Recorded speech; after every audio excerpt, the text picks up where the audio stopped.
And we're going to continue something that's been in the headlines, chatting about Marcus Rashford. Spurs against Man United tomorrow in the League Cup. Will he be involved?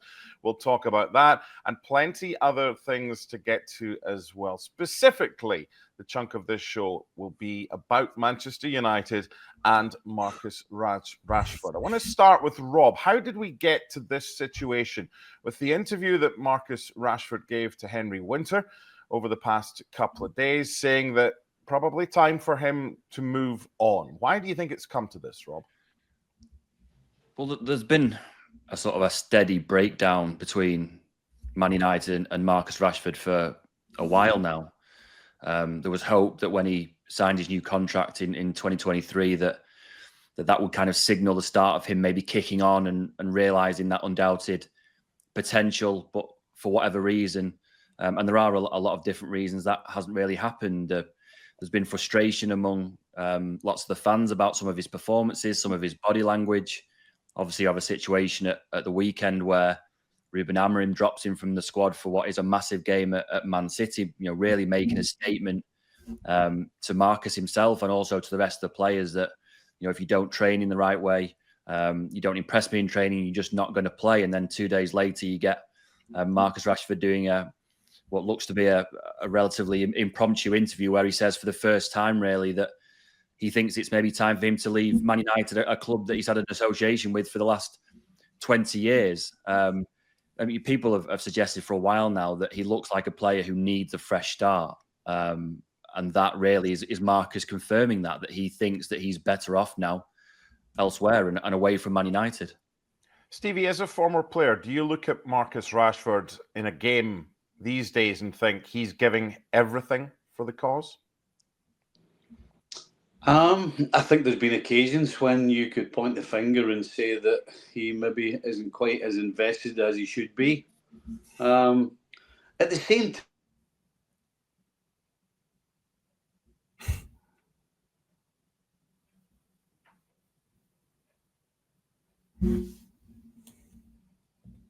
one or two issues, I think, with Stevie's mic. So we'll get that sorted. Oggy, when you look at Rashford and the way he's kind of carried himself, but you look at all the things that he's done off the field as well, you want to have sympathy for his plight, but can you have sympathy for the way things are going on? And when you get dropped from a squad, there must be a reason for that. Can you have any sympathy at all for Marcus Rashford here? Well, yeah, on a human level, you have to have sympathy. If there's something going on in Marcus Rashford's life that people aren't aware of, and I'm not suggesting there is, but we don't know. You have to have sympathy for the fact that he's a guy that is doing what most people would love to do. He's on a fortune doing it, and he's not happy. So, if that's the case, then yeah, of course you have some sort of sympathy as a human being. But from a football perspective, it's different. I think from a football perspective, he's in danger of kind of throwing it all away. He's only 27, should be in the peak of his career. Well, if you look at his statistics in the last 4 seasons, apart from that spike after the World Cup in Qatar when he ended the season with 30 goals, he's not been in double figures. His career has really plateaued, and as it goes on, increasingly, it looks like he's not enjoying himself. He's not putting the work in. The amount of times we've seen Marcus Rashford in a game where he's supposed to be pressing the defender, and he's not even jogging. He's kind of walking and just, if he had pockets in his shorts, he'd have his hands in his pockets. That's how kind of lame he's looked at times. But it's down to him, really. We can make all the excuses in the world. We can say that there's been a lot of upheaval at Man United. This is his 6th manager now, I think, Ruben Amorim, since he got into the first team. He's not the greatest players around him at times. The squad hasn't been a Man United quality squad for a lot of that time. But still, you can't make those excuses. At the start of his career, he looked like a real star of the future, and he's flatlined. And I think that's down to him as much as anybody else. So sympathy, yes, from a human level, but from a football perspective, a sporting perspective, he really is in danger of throwing it all away. And by saying he wants a new challenge, he probably has to be careful what he wishes for, because there's not a lot of interest out there for Marcus Rashford right now. There's only a certain number of clubs that could afford him and might be interested in signing him. We'll get to that shortly. Stevie's back. He's taken the gremlins outside and giving them a seeing to. Hopefully everything is fine now. We were just talking, Stevie, about having sympathy for Marcus Rashford on a personal level, but maybe not necessarily as a footballer. Hopefully you'll be able to kind of elaborate on what you said before, the technical issues about him sometimes trying and sometimes appearing not to be giving 100%. Well, I'm not so sure we should have too much sympathy for him as a football player. You know, the fact is that this is his 10th season, as I was saying, and he's had 2 really good seasons. 2. You know, we're not talking here about George Best or Bobby Charlton or somebody like that. So the fact is that Marcus Rashford's a lucky boy. You know, I think part of the mystique about Rashford is Manchester United have struggled for so long that it's kind of hinged on how he's performed in terms of goal scoring. And so I think the fact that he's getting so much attention is all about how poor United have been and not so how brilliant he's been. As I said, this is his 10th season. Think about it. This is his 10th season and he's had 2 really good seasons. The rest have been average or below par. So I'm not sure sympathy is the right word for Marcus Rashford. He's sitting on a contract right now where he might want to go, but nobody's going to take him, is all he said. And why would you take him? Why would you take somebody at that sort of money? And I don't believe that he's going to take a pay cut. So he's going to be at United for a lot longer than he hopes for. You know, turning around and saying, "Oh, I think I need a new challenge." I'll tell you what, I need a new challenge as well. Think Sky Sports are covered for me? I don't think so. Couldn't afford you. No chance. when you look at when you look at the way Marcus Rashford is right now, Rob, and Stevie's just said that there. Who's going to take him right now with the form that he's been in? Are you taking a leap of faith for any club that wants to get him and add him to the squad that you'll be getting the good Marcus Rashford and not the Marcus Rashford that's led to where we are right now? Well, and that's exactly right. You know, Oggy and Stevie there have spoken about Marcus's contract, and you know, on more than 350 grand a week for the next 3.5 years is one thing. That's a major stumbling block for any club looking to sign him. The other problem is that just on a sporting level or a football level, is he really worth the punt? Well, there's not really been, as Stevie has pointed out, there's not really been enough evidence over the last 10 years to suggest that major clubs should be looking at him anyway, even if his wages and a potential transfer fee weren't a problem. So there are 2 issues there. It's all well and good Marcus saying, well, I want a new challenge. I would venture that the timing of this isn't particularly great given we're halfway through a season anyway. But anyway, aside from that, who's going to take him? You've probably got a handful of clubs in the world who could even begin to afford him. PSG are one of those who have said privately that they aren't particularly interested. Real Madrid are another. Well, they've got some of the best attacking players in the world. No one at Real Madrid is looking at Marcus Rashford and saying, "Oh, this is the guy that we need to play next to Vinicius Junior and Kylian Mbappe." Well, where else do you go? You begin to start looking at Premier League options. Well, again, he hasn't really done it enough consistently over the years in the Premier League to warrant the likes of Man City or Arsenal or Liverpool even looking at him, because they all have better players. So it's one thing Marcus saying, "Oh, I want a new challenge," and expecting to click his fingers and just a club materialise out of nothing. Stevie's exactly right. He may find that there is no market for him, and he was told that in the summer. United were more than willing to listen to offers for him in the summer, and he was told though that there was a very, very small market for you, and nothing ever materialised. United didn't even get one phone call in the summer.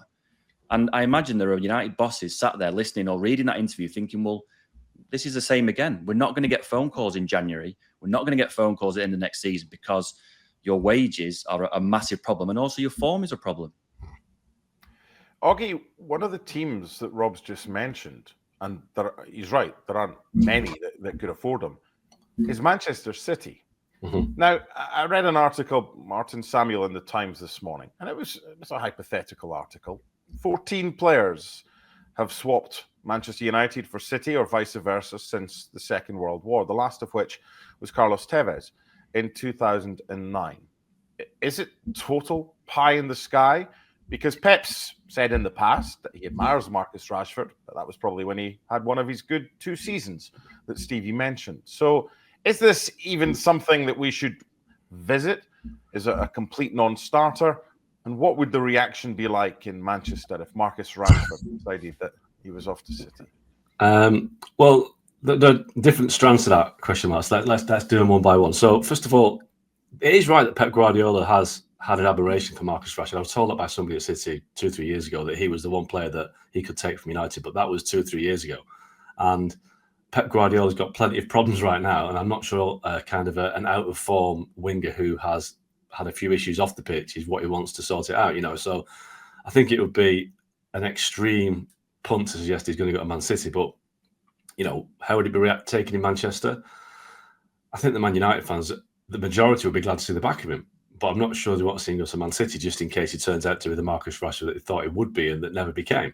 So City fans, I guess, would take it as, Marcus Rashford in a Man City shirt. He's always said he's a Man United fan. I just don't see how it works. I just don't see how, in any shape or form, that Marcus Rashford to Man City. Look, City could afford the wages, but why would they pay him? Why would they make him one of their best paid players when he's not really earned it? So, yes, Pep Guardiola likes him as a player. He's got pace. He can score a goal. Not as many as people think, but no.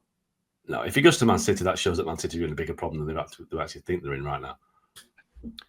Stevie, if you're sitting in the United dressing room and there are no clubs in for Rashford, and it becomes pretty clear his only option is to stay put, is he welcomed back in with open arms? Having said what he said, how would you have reacted to someone like Marcus Rashford back when you were in the dressing room at Anfield? Well, I think this hinges on, we've been talking about, was he given enough? Was he given 100%? It's difficult from the outside looking in. You're kind of guessing, but the guys in the dressing room, they know exactly whether he's given 100% or not. And if he's not been given 100%, they'll be absolutely delighted that he wants to go, because there will be the majority of players in that dressing room that don't want to be in a Man United team that are looked upon as failures right now. They want to succeed. They want to do well. They want to win games.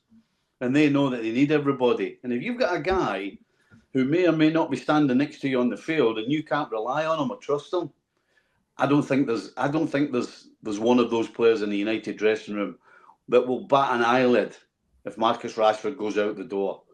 But as I said, the key is if he's they will know better than we will. We can look at it and say he's been walking and all of those things that we have said.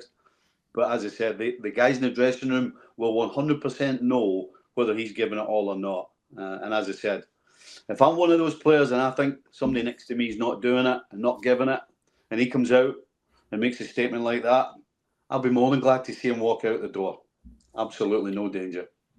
Rob, we talk a lot about players having a lot of power in football, but when a player has signed a contract with a football club, with a company, until 2028, it's the club that's got all the power. So regardless, if there is interest in him, do you think their last resort would be to sell him to a Premier League club, a rival? Would they want to see him go abroad? Of course they would. But if it's only an option to move to the Premier League, whether it's City, Chelsea, Newcastle, whoever, is that something they might say, you know what, we'll just keep what we have rather than strengthening a rival? Well, I think that probably depends on what Rashford's attitude is. Because you're right, United are probably looking at this and thinking, well, where would we, if he has to go, where do we want him to go? We want him to go abroad. We want a club to take all of his wages, but wave goodbye, shake hands and say, thanks very much, see you later. But if that's not an option, then you start having to look at where else he might go. Well, clearly they don't want him to go to a Premier League rival, because as Marcus just said, you don't want a situation where Marcus Rashford suddenly becomes a player we all thought he would be at Arsenal, Liverpool or Man City, because that would be incredibly embarrassing. It depends really on Rashford's attitude. If he is happy to have a conversation with Amorim and Jason Wilcox and Omar Berrada at United and say, I really want to get if there's nowhere for me to go, I'm happy to get my head down and work really hard and try and get himself back in the team, that's fine. But if he's going to be a problem in the dressing room or on the training pitch, then that forces Man United's hands. And we saw that with Jadon Sancho. I'm sure that United did not want Jadon Sancho playing for Chelsea, but they were forced into that situation because they had no other option. They couldn't, or they decided they just couldn't have Sancho around the training ground anymore. And they had to swallow something that they probably didn't want to do. Well, a fully focused, fully fit, fiery Marcus Rashford is an asset to Man United, but he has to be focused and he has to be training properly. the issue is it's all down to Marcus. You talk about the club having the power because he's on such a long contract. The way this goes from now is all down to Marcus Rashford. Augie, we had this situation with Jadon Sancho, and him and Eric Ten Hag had a falling out, and it was never going to work. Could we have a similar situation, not so much a falling out, whereby we have spent exactly 15 minutes talking about a player who wasn't even in the Manchester United squad for the derby at the weekend because he was omitted by Ruben Amorim. So would it be in United's best interest, if they don't get someone to buy him, to send him out on loan till the end of the season, potentially with a view to a purchase? Because right now, he seems to be making a lot of noise following this interview, and it's probably noise that Ruben Amorim could do without. Yeah, I think Ruben Amorim's smarter than Eric Ten Hag. I think Eric Ten Hag kind of clumsily handled the Sancho situation, and it ended up being a bad situation for him, for United, and Sancho in the end. So I think Amorim is cleverer than that. I think Amorim's comments today actually showed that he's in control of the situation, because rather than saying that he was really disappointed in Marcus Rashford and he's angry with him, he said, "Oh no, he's still got a future here. His big challenge can be at this club." So he's playing the game in a very astute manner, Ruben Amorim. So I think he's keeping the control on his side and the club side. Now, would a loan work for United? Possibly. I think, I wrote a piece this week about his possible options, and the Bundesliga could be an option in the sense that, Jadon Sancho revived his career at Borussia Dortmund last year, but you're really only looking at Borussia Dortmund and Bayern Munich, who could actually, one, pay the wages, and two, attract a player, even of Marcus Rashford's lack of form, of his standing right now. I don't really see Bayern Munich taking him, unless United think that they could take Leroy Sané, Alphonso Davies, or Joshua Kimmich, who are all out of contract next summer, as part of a deal. But we're getting kind of sidetracked there. But I do think that you can't forget that there's always a way back. I've seen this situation before. Wayne Rooney twice looked like he was out of the door at Man United. He fell out with Felix Ferguson twice. They turned that around, and famously, Rooney put a statement out on the day of a game once, said he wanted to leave. So Marcus Rashford is kind of following the Wayne Rooney path. And Carlos Tevez at Man City, he looked like he was never going to play for them again after finally get Roberto Mancini, but he came back and helped them win the title. So there's always a way back. And I think Rashford, to be fair, the best option to him right now is to stay at Man United. It's not to leave. The best option is to stay there, get his head down, because if it turns out to be stay at Man United or go to Saudi Arabia, then if he thinks Saudi Arabia is a better option than playing for Man United, then he might as well go to Saudi Arabia now. I think the Rooney one is probably not the best example, because you're dealing with a different animal.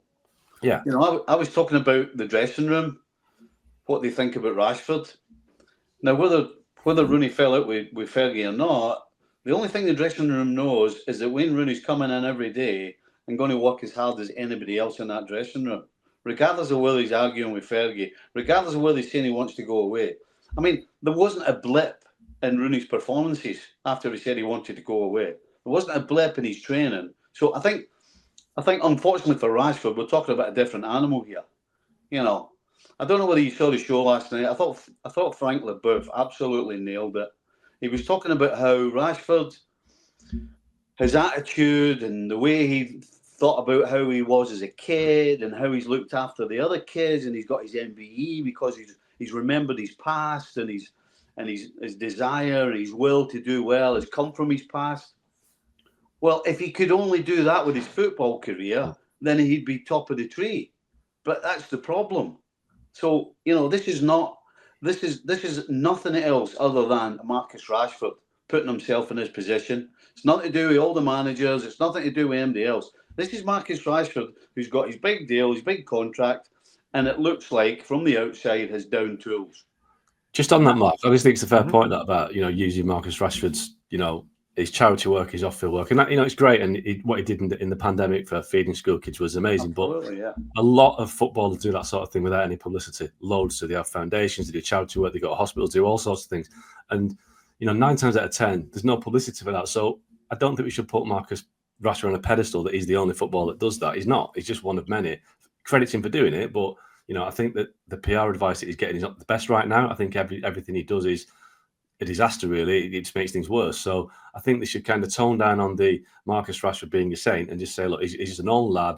He's a footballer that's lost his way a little bit, and let's just try and get him back on track the best way possible, rather than paint him out something that he's not. Stevie, if you were in charge at United, which obviously is never going to happen, but you had to deal with a situation like this, would your way of dealing with it be similar to Ruben Amorim?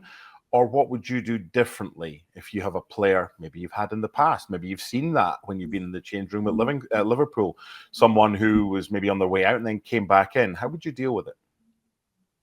Well, I agree with Augie that Amorim absolutely is dealing with this perfectly well.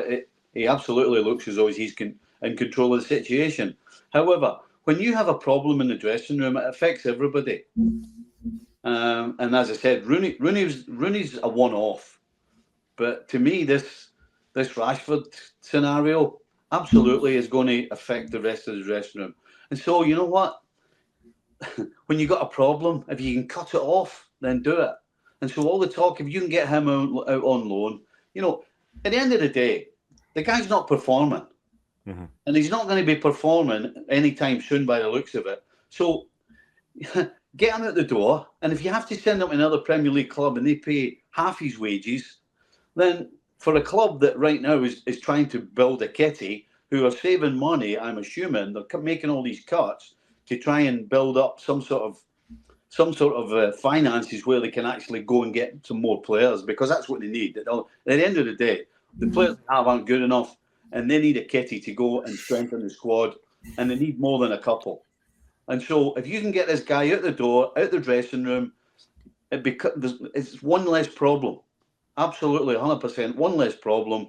You gain financially, and you can concentrate on what's happening in front of you and what's going on in the... You know, the only thing that any football club or any proper football club should be doing, every single thing they do should be geared towards a Saturday afternoon or wherever it is or whenever it is when the kickoff's on. Every single thing should be pointing towards that.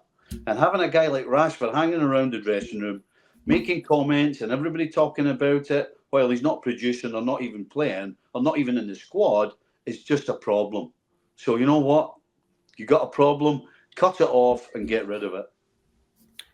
Before we wrap this up, one final question to Rob about Marcus Rashford. I mentioned right at the start that Man United go to Spurs in the League Cup on Thursday. What have you heard today with regards to whether or not he may or may not be involved in that game, both from an ESPN FC perspective or fellow colleagues? What's being said in the Northwest right now? Well, we saw Ruben Amorim this morning at Carrington, and he said that he hadn't spoken to Marcus Rashford yet about that interview. He said that he was going to wait until after training today to decide whether Marcus Rashford and Alejandro Garnacho, who's also dropped from the squad for the City game, would travel down to London for the game against Spurs on Thursday. Well, there's been a suggestion that Garnacho is part of the squad that's travelling to London, and that Marcus Rashford possibly may not. Amorim said this morning that Rashford had trained really, really well on Sunday when he wasn't picked for that City game. He was sent home from training on Monday because he had illness, but we're still waiting till after training today to decide whether Rashford would play or not. It looks right now as if Marcus Rashford hasn't travelled to the game against Spurs. We'd obviously have to wait to speak to Amorim again to find out whether that's a fitness thing, whether he's still unwell, or whether it's a disciplinary thing, because as we said earlier in the show, the one thing that you know for a fact is that Amorim will be absolutely furious about all of this. He's got enough problems to deal with as it is without having to deal with players coming out 2 days before a game